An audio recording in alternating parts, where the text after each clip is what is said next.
sin nada más, damos paso a nuestro compañero Roberto Navarro. Buenas tardes, Roberto. Muchas gracias por el trabajo que haces y aquí te dejamos con las personas que se han apuntado al webinar. Buenas tardes, Luis. ¿Qué tal? Pues nada, muchas gracias por compartir vuestro tiempo con nosotros. Es un placer para mí estar con todos vosotros. Pues bueno, este webinar lo hemos preparado para hablar del síndrome metabólico. También el síndrome metabólico se conoce como la síndrome X, cuarteto mortífero o síndrome plurimetabólico. El objetivo de este webinar que hemos preparado es conocer y comprender por qué se produce el síndrome metabólico y luego cómo tratarlo de manera efectiva, es decir, daros las herramientas necesarias para tratar con esto, con estas herramientas, el síndrome metabólico. Os voy a dar un dato impactante del síndrome metabólico. Cada día se diagnostica en España unas 247 personas, lo que supone al año unas 95.000 personas, y esto va increciendo. ¿Por qué va increciendo esta alteración metabólica? Pues básicamente por la epigenética, el estilo de vida que llevamos, ¿vale? Por eso hay tantos casos y está aumentando el síndrome metabólico en esta sociedad.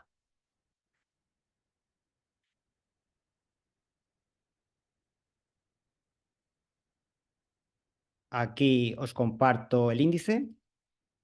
Empezaré hablando de los antecedentes históricos, ¿vale? La definición. Luego los criterios diagnósticos por los cuales se diagnostica esta enfermedad, que son los criterios NCEP ATP3. Luego ya empezaré a explicar, no sé por qué no se pone el puntero láser, ahora. La fisiopatología, entraremos de lleno a explicar la fisiopatología, esa glucotoxicidad, la llamo carbotoxicidad, la lipotoxicidad, cómo esa gluco y lipotoxicidad provoca un daño en el endotelio, se produce un desacoplamiento de la enzima óxido nítrico sintetasa endotelial por oxidación del cofactor que se llama tetrahidrobiopterina, BH4.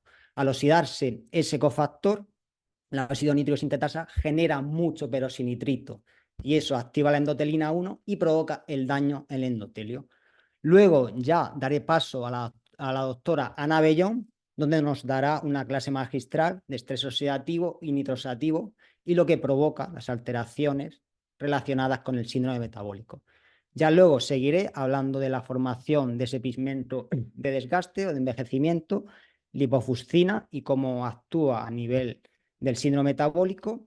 Hablaré un poco de los pacientes que tienen la impronta disbiótica en el síndrome metabólico, biomarcadores que nos van a ayudar al tratamiento y al seguimiento de estos pacientes, y ya terminaré con el abordaje integrativo desde nuestro laboratorio con las 3 fórmulas más eficaces para tratar con éxito este síndrome metabólico. Bueno, vamos a empezar hablando de antecedentes históricos y definición. El primero que utilizó el término síndrome metabólico fue Haller en 1975. Y él estudiaba pacientes con dislipidemia y vio que esos pacientes con dislipidemia tenían otras alteraciones metabólicas, tenían aumento de la presión arterial, tenían también diabetes, gota y en algunos casos, algunos pacientes tenían hígado graso no alcohólico. Ya oficialmente el término síndrome metabólico lo describió Gerald Raven en 1988 en la conferencia de Banting.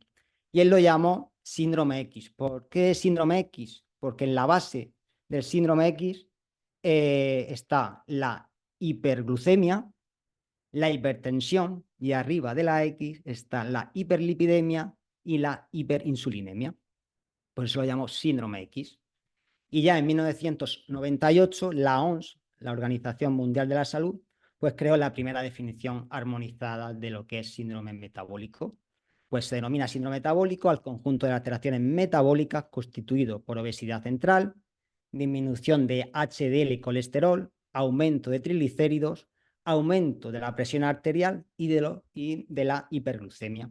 Y el hecho de padecer síndrome metabólico aumenta por 2 el riesgo de sufrir una enfermedad cardiovascular, por 3 un accidente cerebrovascular y por 5 las tasas de diabetes. Es un dato bastante interesante. ¿Cómo se diagnostica el síndrome metabólico? Pues existen varios criterios, como he comentado, el más utilizado, el más armonizado, es el NC-ATP3. Y según este criterio, deben estar presentes 3 o más de los 5 siguientes factores de riesgo, que son perímetro abdominal mayor o igual a 94 en hombres o mayor o igual a 80 en mujeres en Europa. En Estados Unidos es diferente, son 102 en hombres y 88 en mujeres. Triglicéridos elevados en ayunas, igual o superior a 150 miligramos decilitro. Luego el colesterol HDL reducido, igual o inferior a 40 miligramos decilitro en hombres e igual o menor a 50 miligramos decilitro en mujeres. También la presión arterial elevada, que sería la sistólica mayor o igual a 130 y la diastólica igual o mayor a 85. Y la glucosa plasmática elevada sería igual o superior a 100 miligramos decilitro en ayunas. Y se incluyen, esto es importante, los pacientes medicados. No se excluyen esas personas medicadas para ese diagnóstico, ¿vale? Bueno, pues vamos ahora a centrarnos en la fisiopatología, en explicar la fisiopatología de este síndrome metabólico. La adiposidad visceral se considera el primer desencadenante de la mayoría de las alteraciones fisiopatológicas de este síndrome, liberando los 3 factores claves del síndrome metabólico, que son la resistencia a la insulina, la inflamación crónica, esa inflamación de bajo grado, metainflamación, y la activación neurohormonal, la activación del sistema renina-angiotensina-aldosterona, del sistema, activación del sistema nervioso simpático y la activación de la endotelina, ¿vale? El acúmulo de lípidos provoca que el adipocito se hipertrofie, provoca un agrandamiento de ese adipocito. Cuando se agranda ese adipocito, empieza a liberar ácidos grasos libres de forma masiva, ¿vale? Y diversas adipoquinas, como son la quemerina, la aumentina, la lectina, la bisfatina, la resistina y la interleuquina 6 y TNF-alfa. Y también activa a diversas proteínas relacionadas con el daño del endotelio, que son la proteína inhibidora de la angiotensina y del plasminógeno 1, ¿vale? Luego, esa hipertrofia del adipocito expone al hígado a gran cantidad de ácidos grasos libres, lo que altera el metabolismo de los lípidos y de la glucosa. Esto va a activar a la proteína quinasa C y esa proteína quinasa C lo que hace es activar los genes que codifican enzimas clave en la gluconeogénesis, como son la piruvato carboxilasa, la fosfoenol piruvato carboxiquinasa, la proteína tirosina fosfatasa 1B, la glucosa 6-fosfatasa, etc. Y también enzimas lipogénicas, que son la ácido graso sintetasa y la acetil-CoA carboxilasa. Ese ambiente provoca una subida incesante de glucosa y por lo tanto la activación de las células beta pancreáticas para generar insulina. Eso va a provocar daño en las células beta pancreáticas. También el exceso de lípidos va a dañar esas células beta pancreáticas. Sabemos que los lípidos son lipotóxicos, van a activar la apoptosis, van a activar proteínas coapoptóticas, BAT, BIS, y van a activar las caspasas 3, 6 y 9, que son caspasas apoptóticas. Luego también las adipoquinas, interleuquina 6 y TNF-alfa, aumentan las proteínas de fase aguda, los reactantes de fase aguda, como son la alfa-1 antitripsina, el fibrinógeno, la proteína C reactiva, la aptoglobina, y eso crea un ambiente protrombótico. Por ejemplo, la interleuquina 6 va a provocar daños en el endotelio, va a activar la endotelina 1. Esa disfunción del adipocito, estamos hablando de esa hipertrofia, ese agrandamiento del adipocito, activa el inhibidor, el activador del plasminógeno 1, provocando trombos y aterosclerosis. Es capaz de dañar esa íntima media. Y luego esa disfunción del adipocito, esos ácidos grasos libres en exceso, inhiben en el músculo a la proteína quinasa C. Y esto provoca que no haya una translocación de los GLUT4 a la membrana, a la periferia celular, para captar glucosa. Lo que provoca una resistencia, bueno, una hiperglucemia y luego una resistencia a la insulina. También decir que esos ácidos grasos libres en exceso disminuyen la adiponectina, que tiene efecto cardioprotector, ateroprotector, antiinflamatorio y mejora la resistencia a la insulina. Esto básicamente lo que acabo de comentar, como esa adiposidad visceral provoca resistencia a la insulina, inflamación crónica y activación neurohormonal, ¿vale? La desregulación de las adipoquinas, diversas adipoquinas, provoca un depósito ectópico de grasa. Se ha visto en el síndrome metabólico que hay un aumento de leptina y disminución de adiponectina. La leptina activa el sistema nervioso simpático y también se ha demostrado que aumenta la respuesta TH1, es decir, va a aumentar las citoquinas proinflamatorias, TNF-alfa, interleuquina 1 beta, interferón gamma, la 8, la 12, diversas quimioquinas, etc. También la resistencia a la insulina y la adiposidad visceral provoca un aumento de la angiotensina 2. Y esa angiotensina 2 aumenta la formación de especies reactivas del oxígeno. Va a activar a las NADP oxidasas, va a fosforilar en regiones específicas de las NADP oxidasas, como la región P47 y P67, y va a producir muchas especies reactivas del oxígeno. Esto provoca la oxidación de las LDL, provoca una injuria en el endotelio y va a activar el receptor 1 de la lipoproteína de baja densidad oxidada similar a la lectina, que se conoce como LOS1. Y eso provoca un efecto protrombótico y agregación plaquetaria. Y esto pues básicamente lo que acabo de comentar del aumento de esas citoquinas, interleuquinas, proteínas C reactivas.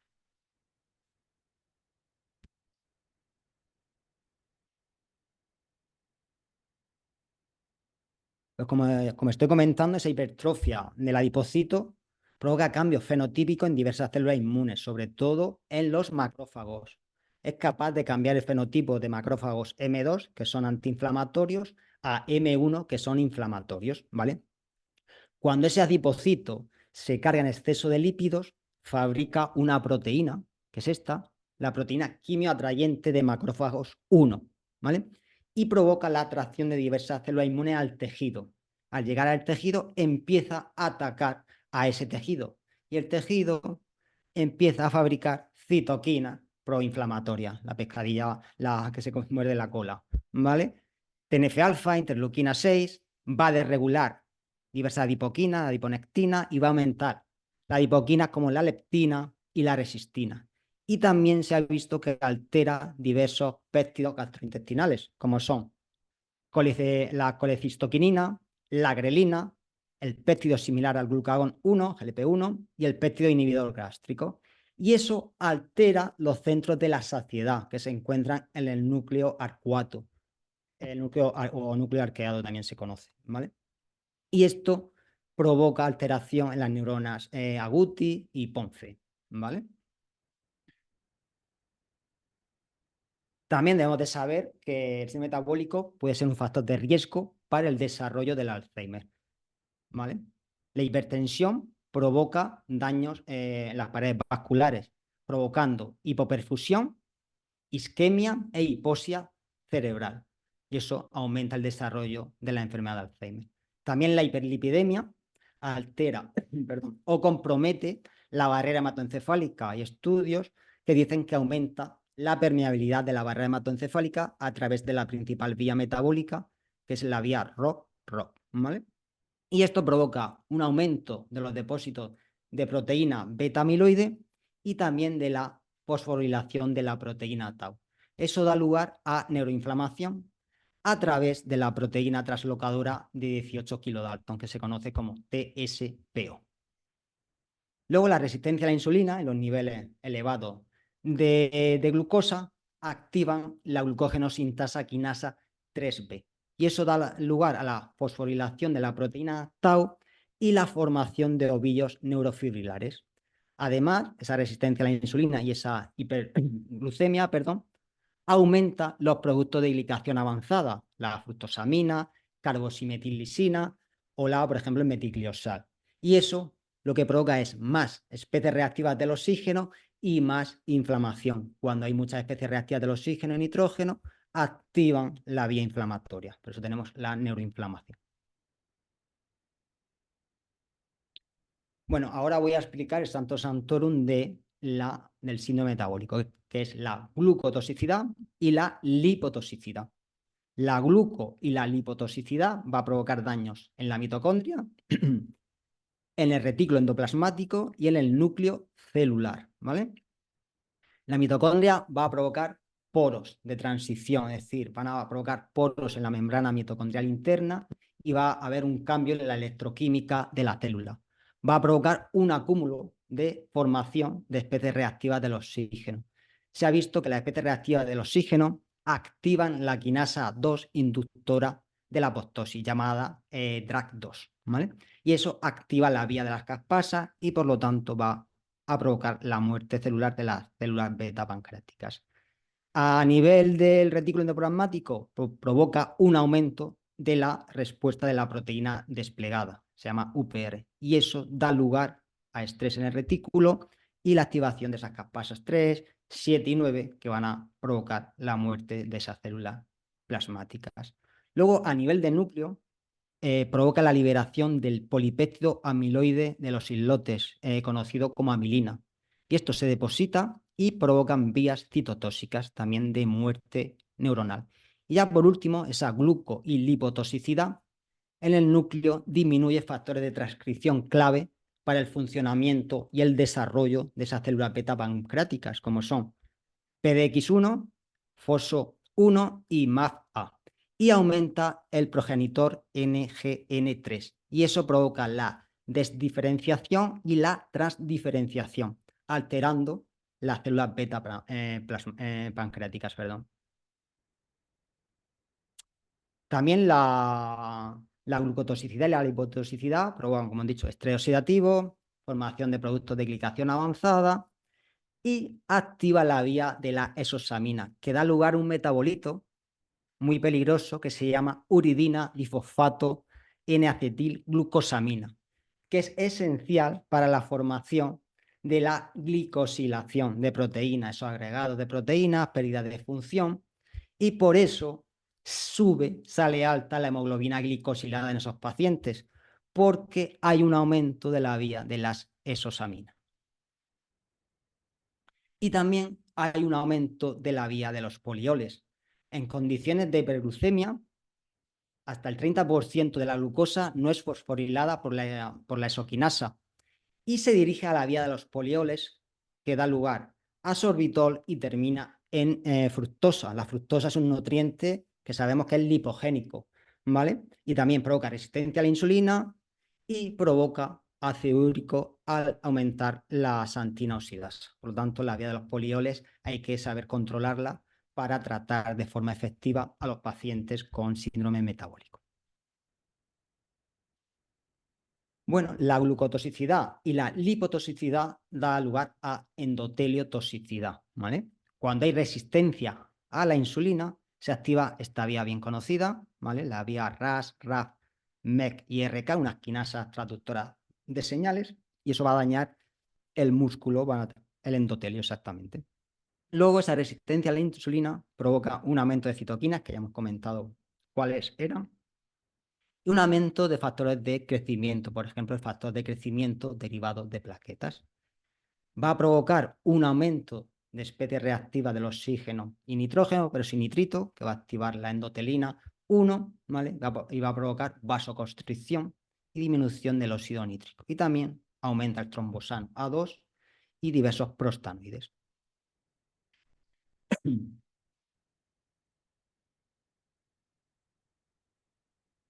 ¿Cómo se produce el daño endotelial? Por la hiperglucemia activa la proteína quinasa C. Y esa proteína quinasa C fosforila a la solubilidad P67 y P47 de las NADP oxidasas, lo que aumenta la especie reactiva del oxígeno. Esa especie reactiva del oxígeno oxidan al cofactor tetrahidrobiopterina, que se llama, al cofactor de las óxido-nítricos sintetasas endotelial.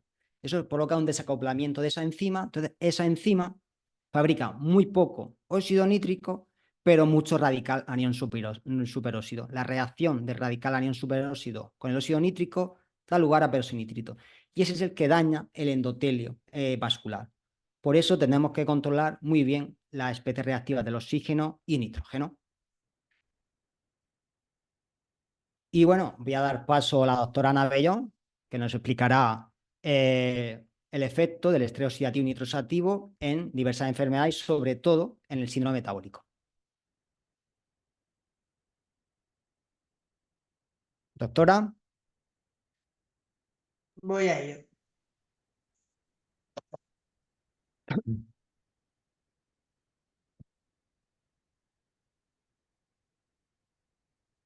A ver si se comparte. Ah, ahí está. ¿Lo veis, verdad? Sí. Perfecto. Bueno, pues muchas gracias, Roberto, y enhorabuena porque has hecho una exposición sumamente detallada de la fisiopatología del síndrome metabólico. Gracias. Bueno, yo quiero dar las gracias a Suplementos Zeus por contar conmigo en este webinar. Quiero dar las gracias a Igor, a Luis y a Nino por haber contado conmigo, y para mí es un placer y además compartirlo contigo, Roberto. Bueno, ya hemos visto el síndrome metabólico, algo que yo veo en mis consultas día sí, día no, porque sobre todo me dedico, pues, como bien decía Luis, a la nutrición, a la obesidad, a la medicina anti-aging, y el síndrome metabólico en los pacientes obesos es muy, muy, muy frecuente, ¿no? Y has terminado, Roberto, hablando de que se producen muchos ROS, muchas especies reactivas de oxígeno, y realmente eso es muy perjudicial porque hace que bueno, pues se produzcan muchas alteraciones en esas vías metabólicas y se produzca estrés oxidativo al final, ¿no? Entonces, quizás quien nos esté escuchando puede pensar que, bueno, no me pasa la esta, vaya por Dios. Voy a quitar un momentito el vídeo, a ver si... Voy a volver a compartir, porque ahora resulta que no me avanza la presentación.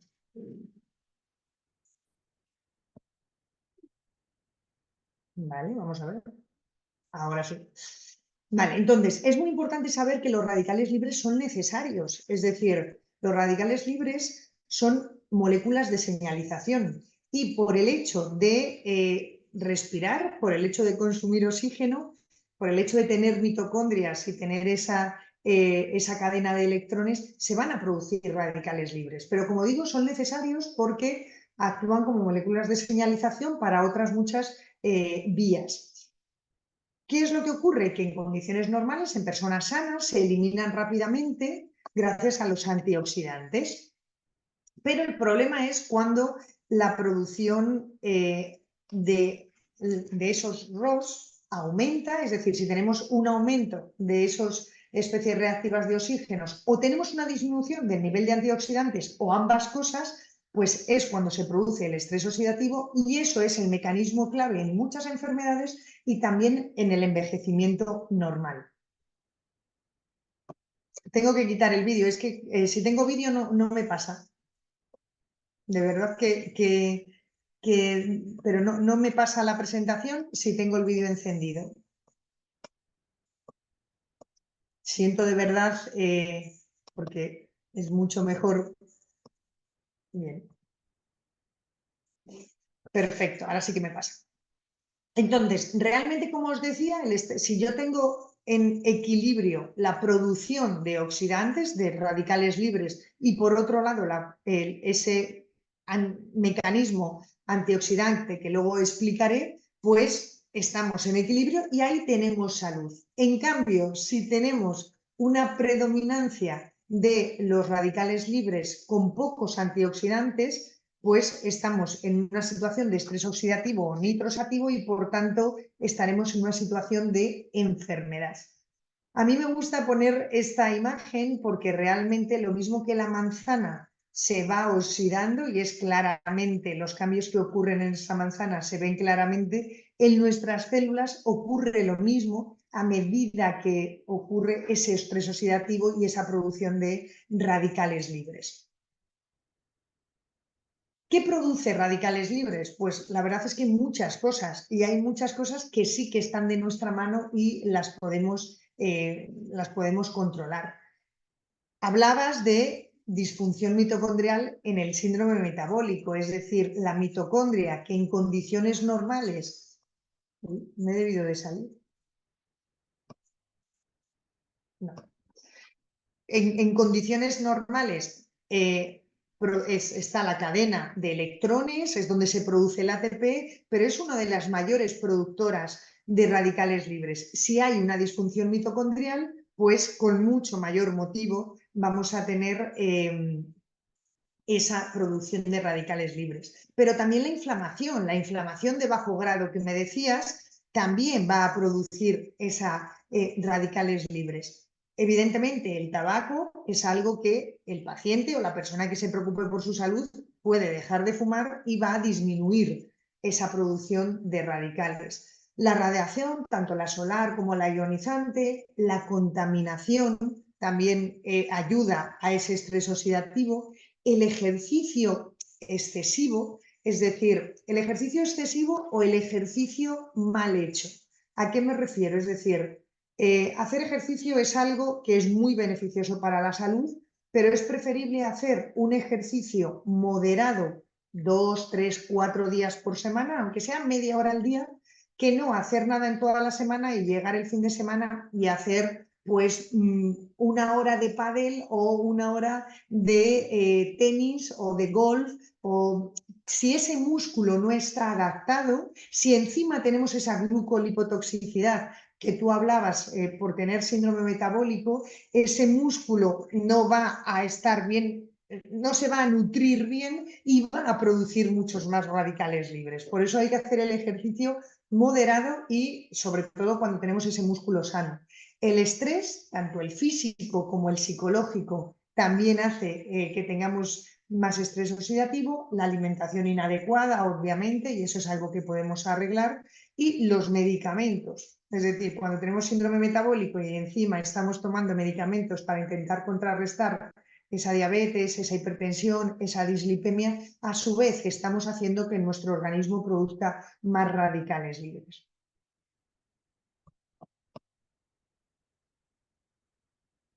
¿Verdad?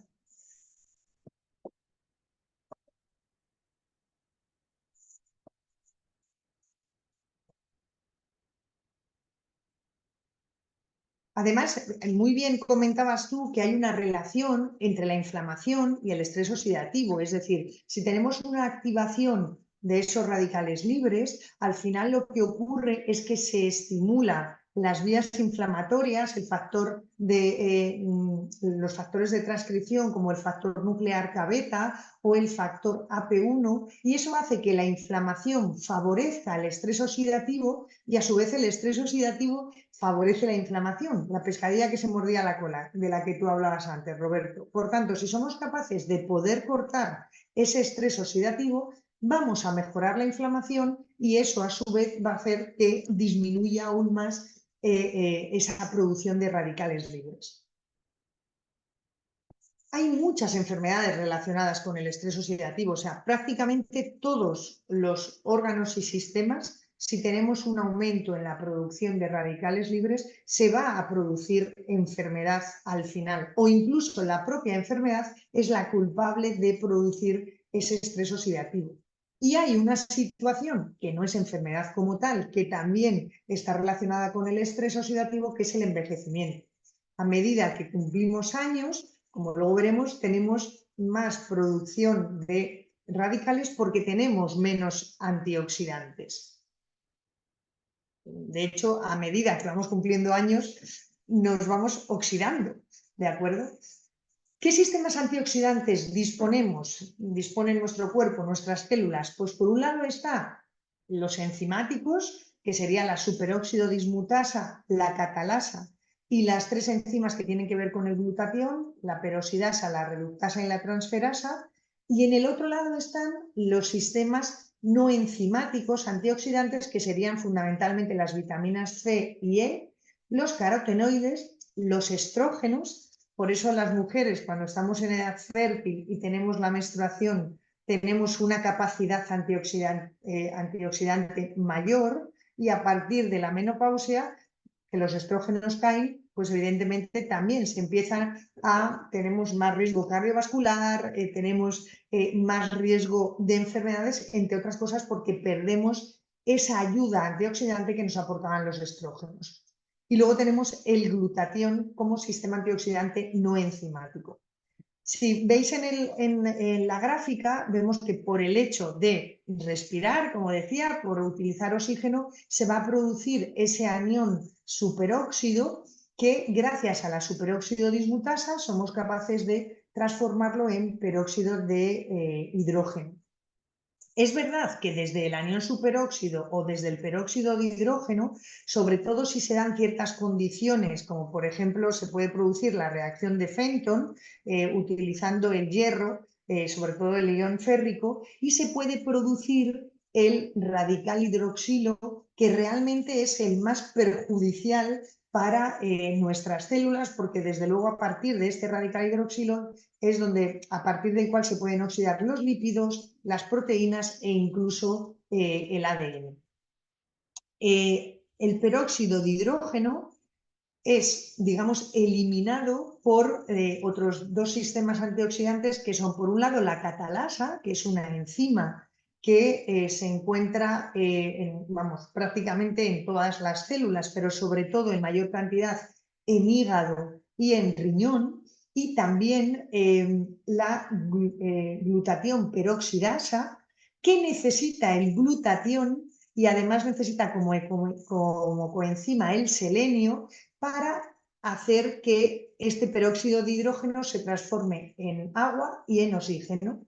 El glutatión, que se marca como GSH, tiene que estar en forma reducida y al oxidarse, a pasar a glutatión oxidado, es cuando cede ese electrón a la glutatión peroxidasa y la glutatión peroxidasa es capaz, la enzima, de neutralizar el peróxido de hidrógeno.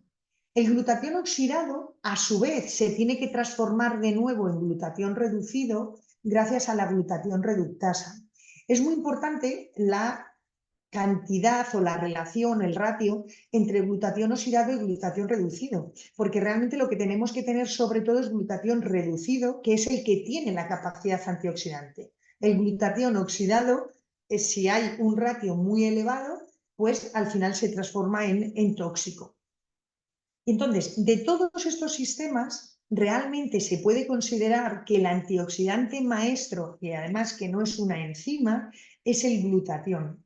El glutatión es un tripéptido, es decir, está formado por 3 aminoácidos: la glicina, el ácido glutámico y la cisteína. La cisteína es el aminoácido limitante en la síntesis del glutatión. ¿Por qué? Porque es un aminoácido que tiene un grupo sulfidrilo y que es muy inestable en el torrente sanguíneo, porque enseguida se transforma en cistina e incluso eso produce radicales libres. Por eso la cantidad de cisteína que aportemos en nuestra alimentación o con nuestra suplementación va a hacer que sea más fácil que produzcamos glutatión. Fijaos si es el antioxidante maestro que, si nosotros vemos todas las reacciones que se pueden producir oxidativas, desde esa producción del anión superóxido, que si no es atacado por la superóxido dismutasa y se transformará en peróxido de hidrógeno, ese peróxido de hidrógeno puede producir el radical hidroxilo, que como os decía es el más perjudicial porque a partir de él es cuando se produce la peroxidación de los lípidos, y esta peroxidación de los lípidos se produce en 2 metabolitos que son el malondialdehído y el 4-hidroxinonenal, que lo podremos medir más adelante para ver qué grado de oxidación tiene el paciente. A lo que voy es que en toda esta cascada de oxidación, fijaos dónde actúa el glutatión. Vemos que actúa a nivel de la glutatión peroxidasa, pero también actúa en esta serie de reacciones en las que, como vemos, está la vitamina E implicada, está la vitamina C o el ácido ascórbico y está el ácido lipoico. Los 4 tienen efecto antioxidante y se potencian unos a otros. Por eso, si se toman a la vez, actúan en sinergia. Entonces, aquí hay un cortafuego de glutatión, aquí hay otro, incluso abajo, en el caso de que se hayan pasado todos los controles de seguridad, el glutatión aquí actúa también para evitar la oxidación.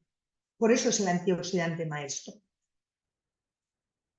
Hay muchísimas enfermedades que se ha demostrado que están relacionadas con déficit de glutatión. En primer lugar estaría el envejecimiento, que no es una enfermedad como tal, pero es un proceso fisiológico. Pero fijaos que está, bueno, la hipertensión y la diabetes, que formarían parte de esa consecuencia del síndrome metabólico, pero también enfermedades neurodegenerativas como el Alzheimer, el Parkinson, la esclerosis múltiple, el cáncer. En el cáncer hay mucho estrés oxidativo porque realmente hay mucha producción de radicales libres.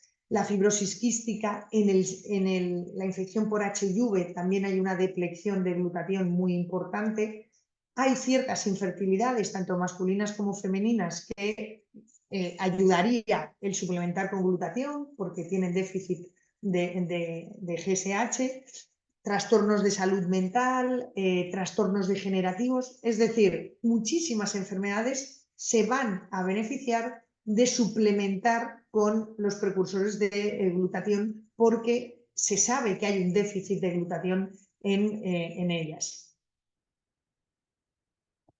Es muy importante saber que la síntesis de glutatión ocurre en el citoplasma de la célula, es decir, la célula se tiene que sintetizar su propio glutatión. Y esta síntesis va a depender fundamentalmente de dos enzimas. La enzima, digamos que es la limitante, la velocidad de síntesis, es la glutamato cisteína ligasa. Esta enzima lo que hace es facilitar la unión de la cisteína con el ácido glutámico, con el glutamato, y una vez que se ha producido el dipéptido, es necesario otra enzima, que es la glutatión sintasa, que ya une la glicina y ya se produce el tripéptido de glutatión como tal. Es importante saber también que hay un feedback negativo, es decir, cuando la célula tiene suficiente glutatión, lo que hace es unirse este glutatión a el sitio de unión de la enzima de la glutamato cisteína ligasa que corresponde al glutamato, y entonces al no poderse unir el glutamato no se sintetiza más glutatión, es decir, hay un feedback negativo. Y una vez que la célula ha producido en el citoplasma ese glutatión se va hacia el núcleo, porque es muy importante proteger el ácido nucleico, o sea, el ADN de la oxidación. Va a las mitocondrias, donde la acción es muy, o sea, tiene mucho trabajo ese glutatión en la mitocondria, de tal forma que hasta el 15% de glutatión que se forma en la célula va a la mitocondria, alcanzando niveles en torno a 12 milimoles, mientras que en el citosol está más o menos en 7 milimoles, es decir, está casi al doble, hay más glutatión en la mitocondria que en el citosol, entre otras cosas porque en la mitocondria, como os decía, es donde se produce la cadena de electrones y donde se están produciendo más ROS. Y también parte de esa glutatión va al retículo endoplasmático para también preservar a las proteínas de la oxidación. En el núcleo y en las mitocondrias, esa glutatión está sobre todo en forma reducida, mientras que en el retículo endoplásmico encontramos sobre todo el glutatión en forma oxidada.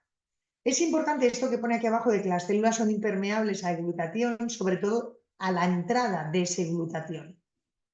Porque si nosotros nos fijamos en la vía del glutatión, es decir, una vez que nuestra célula en el citosol se ha sintetizado el tripéptido, se lleva a cabo el efecto, pero ese glutatión tiene la capacidad de poder salir de la célula y se necesita una enzima que se encuentra en la membrana, o sea, en la cara interna de la membrana celular, que es la gamma GT, y esta gamma GT lo que va a hacer es separar el ácido, o sea, el glutamato, el ácido glutámico, y el dipéptido que queda, que es la cisteína y la glicina, a través de una dipeptidasa vuelve a romperse y se libera la cisteína que vuelve a entrar en la célula para volver a sintetizar glutatión. Es decir, muchas veces el glutatión es la forma que tiene nuestro organismo de almacenar la cisteína, porque como os decía antes, es el aminoácido limitante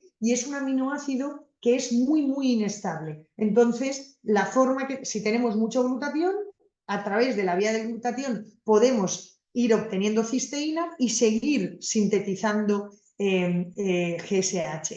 Es muy importante ver también la gamma GT, es decir, como luego veremos, a la hora de ver si el paciente tiene estrés oxidativo o no, si el aumento de la gamma GT nos indica que realmente la célula esa vía del glutatión está muy activa y seguramente es porque el paciente o esa célula tiene estrés oxidativo. ¿Cómo medir ese estrés oxidativo? Aunque os lo he ido dando pinceladas. Como veis, cuando yo tengo ese exceso de, o bien los ROS, es decir, las especies reactivas de oxígeno, pero también hay especies reactivas de nitrógeno, cuando yo tengo esa producción de radicales libres que está en mayor cantidad que la defensa antioxidante, pues, ¿qué es lo que va a ocurrir? Que se me produce ese daño oxidativo y que se me pueden oxidar los lípidos, las proteínas y los ácidos nucleicos.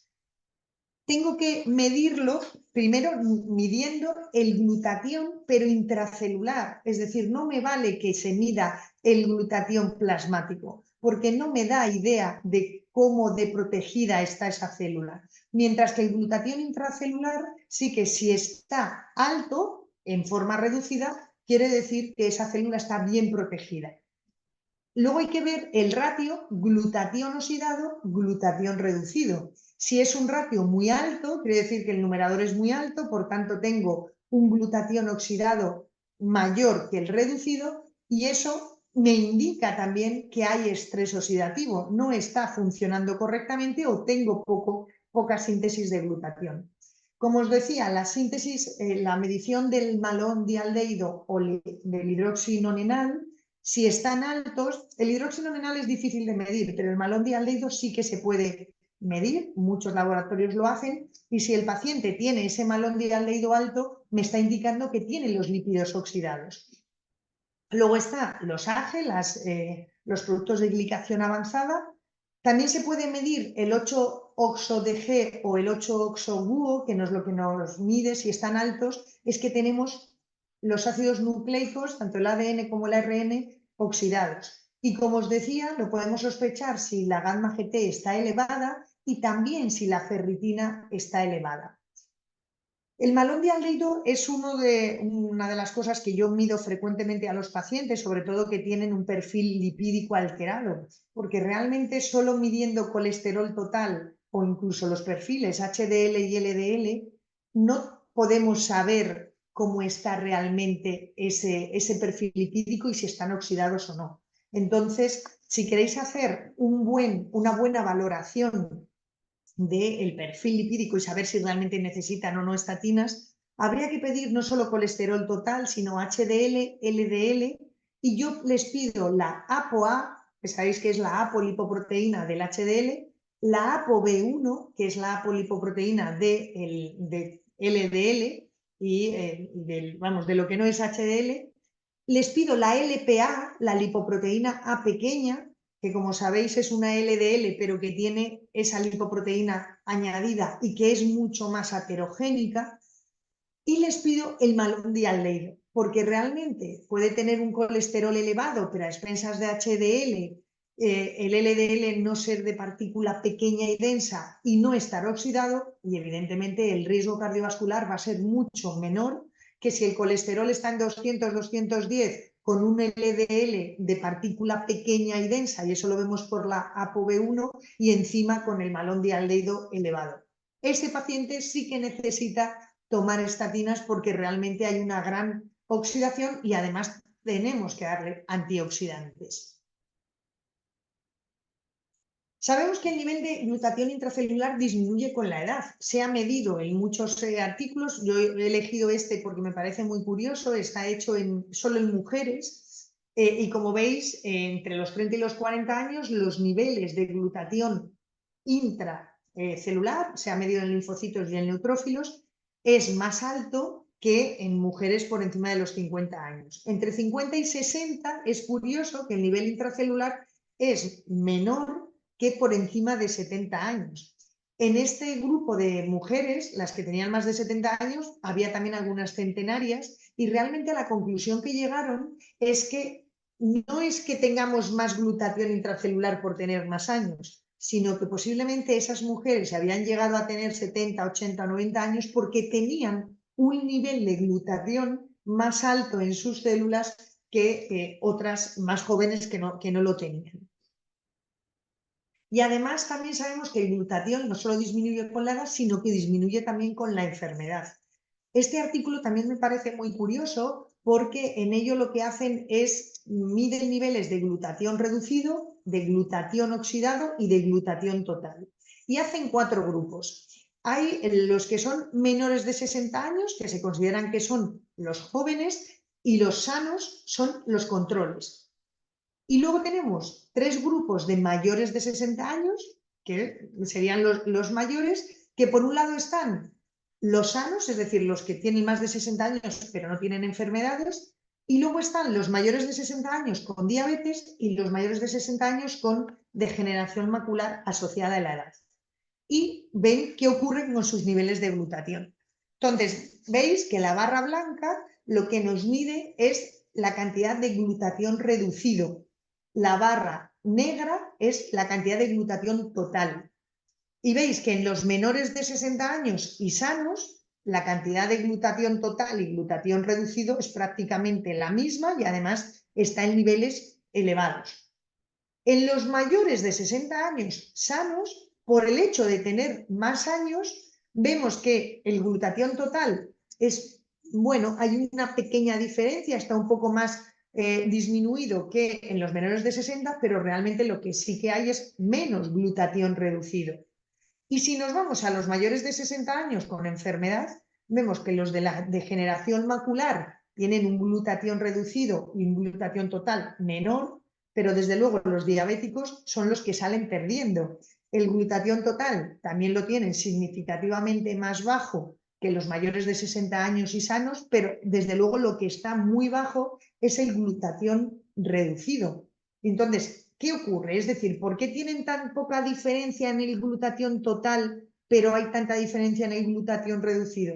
Porque si miramos el glutatión oxidado, los mayores de 60 sanos tienen más glutatión oxidado que los menores de 60 y desde luego los enfermos, los con diabetes y con degeneración macular, tienen mucho más glutatión oxidado. ¿De acuerdo?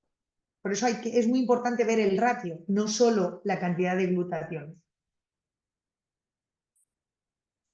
Ya lo comentaba Roberto, como en la obesidad, sobre todo en la obesidad abdominal, cuando tenemos un aumento del tejido adiposo visceral, pues si un tejido adiposo visceral normal, vamos, con un tamaño normal, tiene muy poca infiltración de macrófagos y sobre todo lo que predominan son los macrófagos M2, que son los antiinflamatorios, en un paciente que tiene un aumento de ese tejido adiposo visceral, hay una hipertrofia de los adipocitos, hay una hipoxia periférica, hay una producción de adipoquinas inflamatorias y hay una infiltración de macrófagos que pueden llegar a alcanzar hasta el 30% y predominan sobre todo los macrófagos 1, es decir, los inflamatorios. Por eso, a medida que va aumentando ese tejido adiposo, hay una disminución de la sensibilidad de la insulina y hay un aumento en la producción de ROS y por tanto hay un aumento del estrés oxidativo. De hecho, se ha medido hay un artículo muy interesante que comparan población con un peso normal y un grupo de población obesa mórbida. Y lo que les miden, fijaos, es el glutatión. A la derecha tenemos el glutatión reducido, según voy a la izquierda, ratio glutatión oxidado, glutatión reducido, cantidad de glutatión oxidado, el 8-oxo, que es la forma de medir la oxidación del núcleo, y el malondialdehído, que es la forma de medir la oxidación de los lípidos. Y como veis, el grupo normopeso, que es el de la barra más clarita, predomina en el grupo normopeso el glutatión reducido y por tanto el ratio oxidado reducido es mucho menor, no tienen malondialdehído y hay muy poca producción de 8-oxo de G. En cambio, en el grupo de obesos se ve que claramente tienen estrés oxidativo porque tienen menos glutatión reducido, el ratio glutatión oxidado reducido está superior porque tienen más oxidado y desde luego tanto las proteínas como los lípidos los tienen oxidados.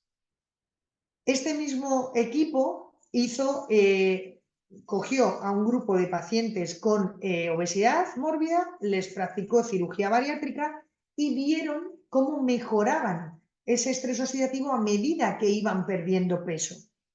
Veis que vemos por un lado el 8-oxo, tanto DG en orina y en sangre, el glutatión oxidado, el malondialdehído y el ratio glutatión oxidado reducido. Lo primero que vemos es antes de la operación y después de la cirugía va mejorando todo, es decir, va disminuyendo todos los niveles que marcan oxidación y si medimos la cantidad de glutatión reducido va aumentando, es decir, por el hecho simple de perder peso ya están mejorando su estrés oxidativo. También nos hablaba Roberto de la asociación entre el síndrome metabólico y el riesgo de enfermedad de Alzheimer. Y fijaos cómo este artículo, que es muy reciente, hablan de que es el nexo de unión entre la obesidad y la disfunción cognitiva de la diabetes está en el estrés oxidativo. Es decir, ese estrés oxidativo favorece la resistencia a la insulina, la neuroinflamación, el desorden lipídico y al final, poniendo en marcha esa serie de vías inflamatorias, se llega a la producción del beta-amiloide, de la proteína tau y por tanto de la disfunción cognitiva asociada a la diabetes y por tanto al síndrome metabólico. ¿Cómo podemos suplementar el glutatión? Pues obviamente lo ideal es dando los precursores, es decir, dando la cistina, dando el ácido glutámico y dando la cisteína. Porque de esa forma le vamos a dar a la célula los ladrillos para poder construir ese glutatión intracelular. Hay algunos preparados que tienen glutatión directamente, que dan glutatión, pero claro, ese glutatión oral es bueno sobre todo para el aparato digestivo. ¿Por qué? Se ha visto que, por ejemplo, la suplementación con glutatión oral reduce drásticamente las patologías gástricas inducidas por el Helicobacter o incluso se ha visto que la suplementación a largo plazo con glutatión oral mejora el microbioma de los pacientes diabéticos tipo 2. Pero realmente ese glutatión oral, claro, tiene sus efectos a nivel del aparato digestivo, pero no llega a las células porque el aparato digestivo lo metaboliza, no deja de ser un tripéptido, pero sí que tiene esa mejora. Si nosotros pusiéramos glutatión como tal intravenoso, ese glutatión es verdad que tiene una vida corta, de segundos a pocos minutos, pero sí que es verdad que llegaría a través de la sangre a la membrana de las células y por ese Ligand GT rompería ese glutatión, se formaría cisteína, entraría dentro de la célula y entraríamos en la vía del glutatión. Pero la mejor forma de suplementar, por tanto, para que nuestras células tengan suficiente glutatión son con los precursores. Bueno, y hasta aquí dejo de compartir, era lo que yo os tenía que contar en cuanto al estrés oxidativo y te vuelvo a dar paso a ti, Roberto. Me pongo la cámara, que ahora sí que no tengo que pasar nada y siento de verdad que no me pasará. Nada, que muchas gracias, que me has dejado embobado explicando el estrés oxidativo nitrosativo y todas las vías de síntesis de glutatión, que es complicada y la he resumido perfectamente. Así que Gracias. ahora me toca a mí. Perfecto. No es fácil después de ti seguir. Bueno, vamos.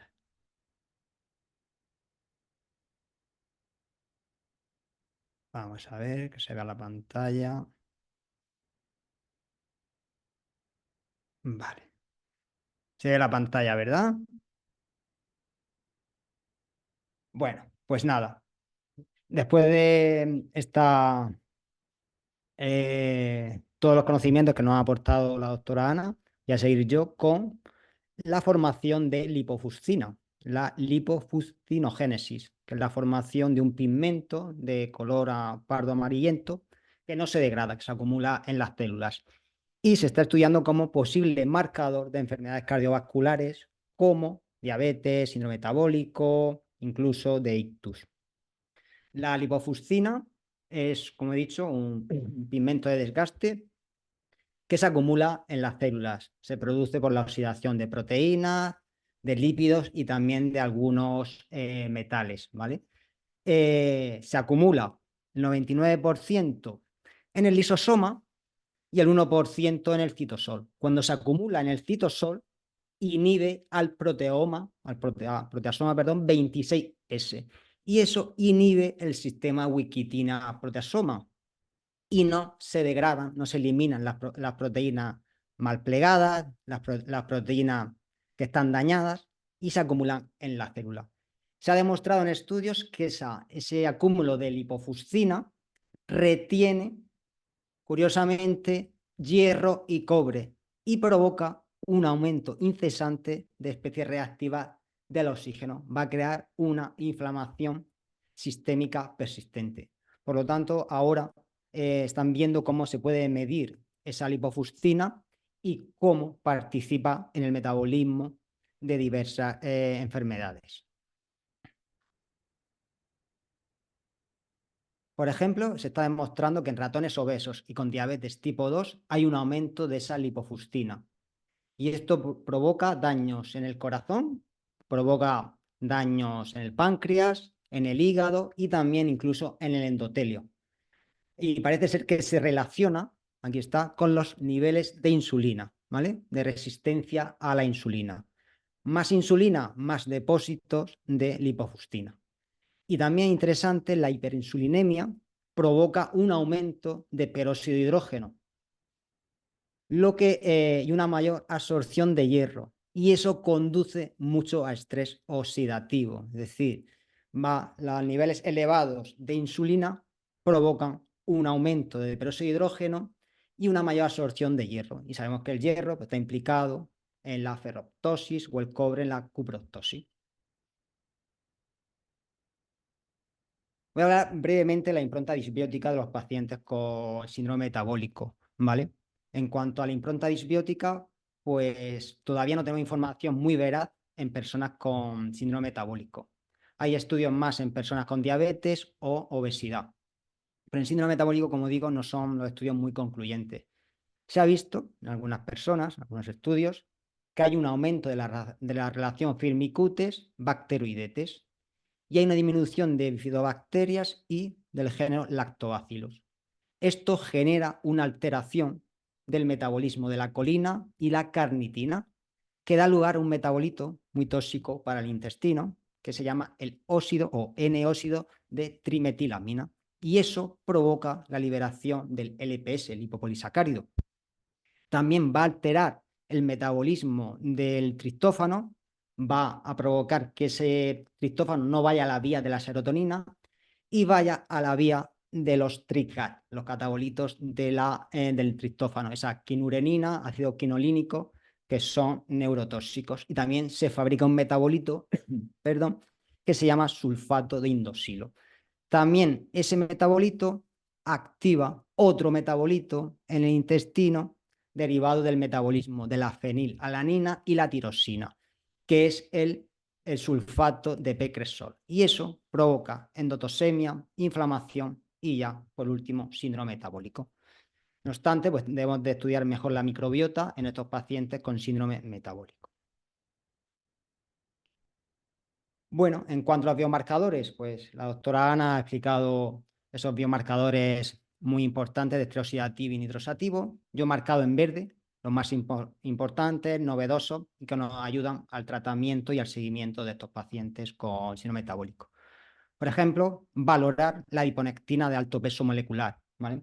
Es la forma activa de la adiponectina y niveles bajos, igual o menos de 2,65 microgramos mililitro, se asocian con la progresión, según los estudios, del síndrome. También interesante ver el ratio adiponectina-leptina, como hemos comentado. La leptina va a disminuir la adiponectina, que tiene efecto vateroprotector, cardioprotector y también a nivel antiinflamatorio.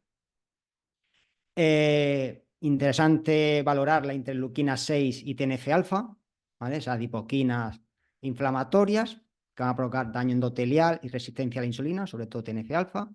También interesante valorar la pentrasina, que es un marcador de fase aguda, una proteína de fase aguda, ¿vale? Que se asocia a la aterosclerosis. También la enzima paraosonasa 1, una enzima que reduce ese estrés oxidativo que comentaba la doctora Ana. Luego la hemoglobina glicosilada, también la albúmina glicosilada podría ser mejor marcador que la glucosa en ayuna y la hemoglobina glicosilada. Luego esto también es novedoso, ¿vale? Que es el ácido icólico, que es un ácido biliar que está relacionado con la regulación de la glucosa. Algunos estudios hablan de que activa o actúa como el GLP-1, especie similar al glucagón 1. También los marcadores de oxidación, perdón, malondialdehído, el 4-hidroxinonenal, la 8-hidroxi-2-desoxiguanosina, que es un marcador de lesión del DNA. Y también interesante en estos pacientes, que hay varios estudios, que hay un aumento de la homocisteína. La homocisteína va a provocar un aumento de endotelina 1 y vasoconstricción. Va a disminuir el óxido nítrico y va a provocar ese daño en el endotelio. Luego la lisofosfatidilcolina de 18 carbonos también se ha visto que provoca resistencia a la insulina. El índice OMA-IR, la lipofuscina, va a ser un marcador dentro de poquito, marcador fiable de envejecimiento, de resistencia a la insulina y de síndrome metabólico. Y luego, pues, las lipoproteínas que ha comentado la doctora. Y luego aquí he añadido algunos microRNAs que no he comentado, no he tenido tiempo de liarme de cómo el síndrome metabólico altera diversos microRNAs que están relacionados con el metabolismo de los lípidos, la glucosa y la resistencia a la insulina. Y bueno, pues después de explicar la fisiopatología del síndrome metabólico, vamos ahora con su abordaje eficaz en humanos.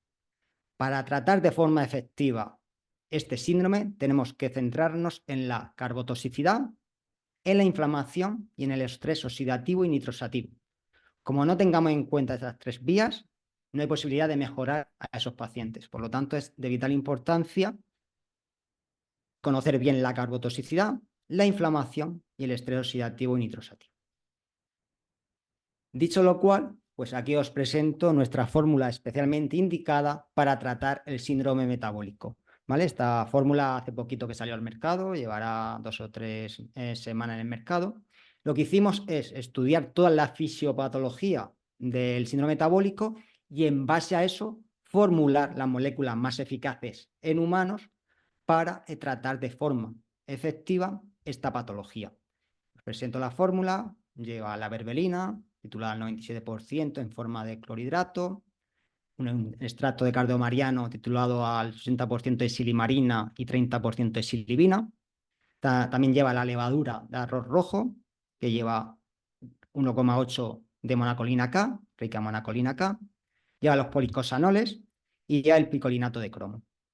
Aquí, pues, decir que la berberina es una de las sustancias más eficaces para reducir la resistencia a la insulina, mejorar ese metabolismo de lípidos. Hay algunos estudios que lo comparan con la metformina y tiene la misma eficacia en humanos. El problema de la berberina es que se absorbe muy poco, de una farmacocinética realmente mala. En humanos se ha visto que solo se absorbe el 1%. ¿Y por qué se absorbe el 1%? Porque tiene una estructura de anillo cuaternario que presenta muy baja permeabilidad. Sí es soluble en agua, pero no es permeable, porque tiene un coeficiente de partición de menos 1,5, ¿vale? ¿Qué se hace en esta fórmula? Para aumentar esa biodisponibilidad, se le une el extracto seco de cardomariano, rico en silimarina y en silibina. Si la berberina no va acompañada de cardomariano en esa titulación, la berberina apenas se absorbe, apenas tiene eficacia terapéutica.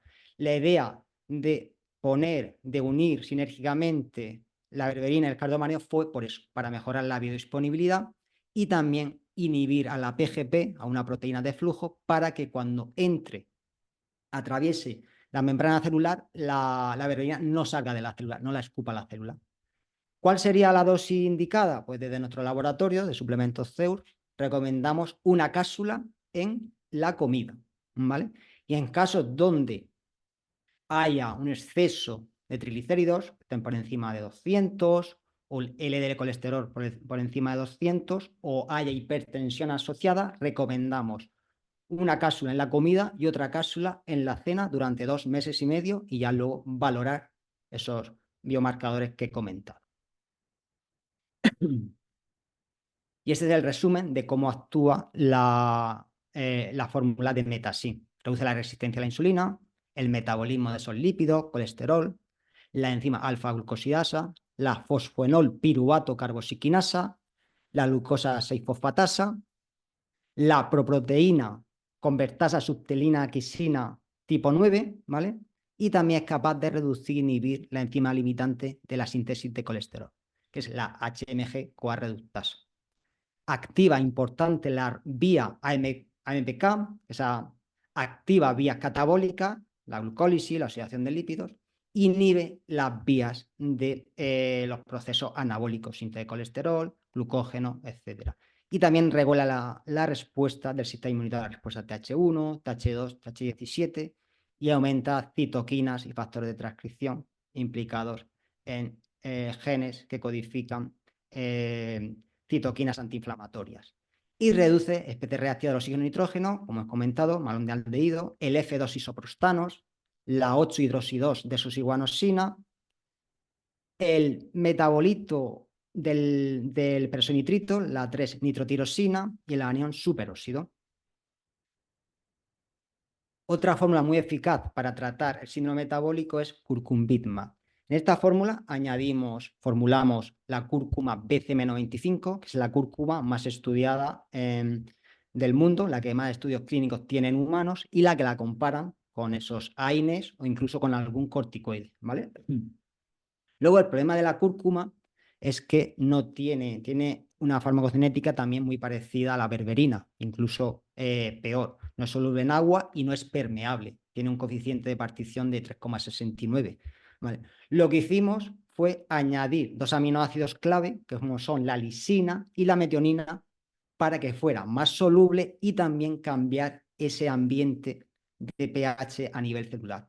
Por lo tanto, mejoramos la absorción. Lo interesante de esta fórmula es que añadimos de forma sinérgica un extracto de granada titulado al 40% de ácido elágico y el 40% de punicalaginas.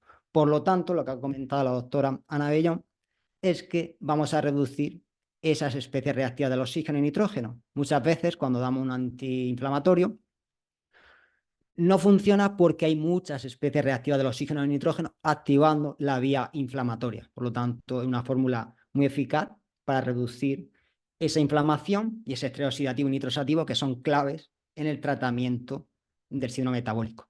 La dosis propuesta por nuestro laboratorio serían 2 cápsulas por la mañana antes de desayunar y 2 cápsulas por la noche. Eso sería el tratamiento adecuado y en sinergia con Metasin Complex.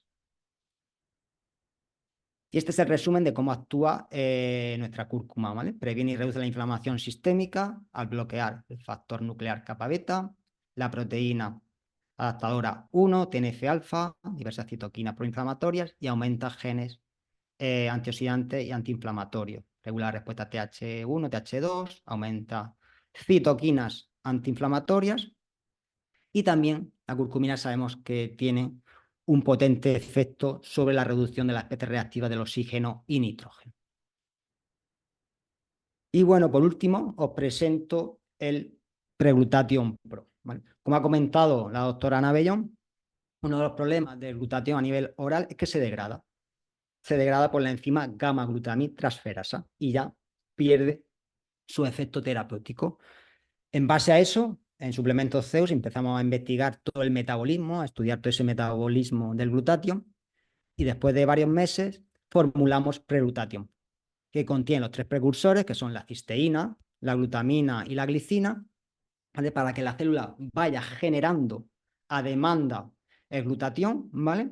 Y luego añadimos a la fórmula selenio para activar esa glutatión reductasa y que el glutatión continuamente se redujera. Es decir, si no tenemos selenio, no activamos la glutatión reductasa y el glutatión básicamente se oxida a nivel plasmático y pierde esa eficacia. Pues esta fórmula la llevamos a un ensayo clínico con personas realizado por el doctor Darío Acuña, que es un catedrático emérito de la Universidad de Granada. Y él vio que 3 cápsulas al día en una sola toma en 3 meses reducía la media de ese glutatión oxidado, ¿vale? Y mejoraba el glutatión reducido total en 3 meses, ¿vale? 3 cápsulas en 3 meses mejora ese ratio GSH-GSSG, ¿vale? Se necesita un micromolar extracelular para reducir las especies reactivas del oxígeno. Si no se lleva a un micromolar de glutatión, no se reducen las especies reactivas del oxígeno. Por eso se necesitan los precursores, para que la célula vaya generando glutatión, ¿vale?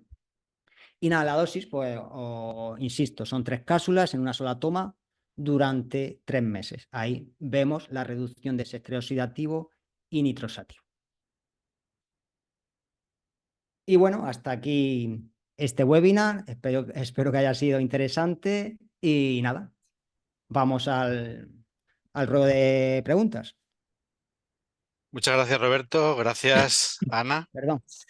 Gracias a Roberto Navarro, a la doctora Ana Bellón, por la ponencia, por la ponencia dividida en estas 3 partes, ¿no?, que han ofrecido y que, bueno, creo que ha sido magistral.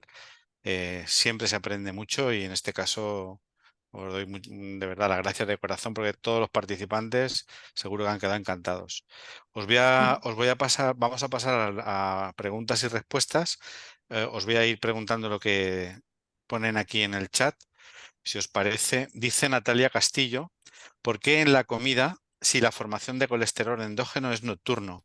En este caso se refiere a Metasin Complex. Entonces, ¿por qué en la comida, si la formación de colesterol endógeno es nocturno? ¿Sí? Sí, sí. Vale, gracias por la pregunta. Pues sí, la síntesis de colesterol es más pronunciada por la noche, pero la idea de la fórmula es reducir la glucosa por la mañana. Por eso he dicho que por la mañana, mediodía, que cuando hay niveles elevados de colesterol, de glucemia y de presión arterial, conjuntamente hay que dar una cápsula en la comida y una cápsula en la noche, ¿vale? Porque sí que es verdad que se ha visto que hay un aumento de la transcripción de esa enzima limitante por la noche, ¿vale? En este caso, depende.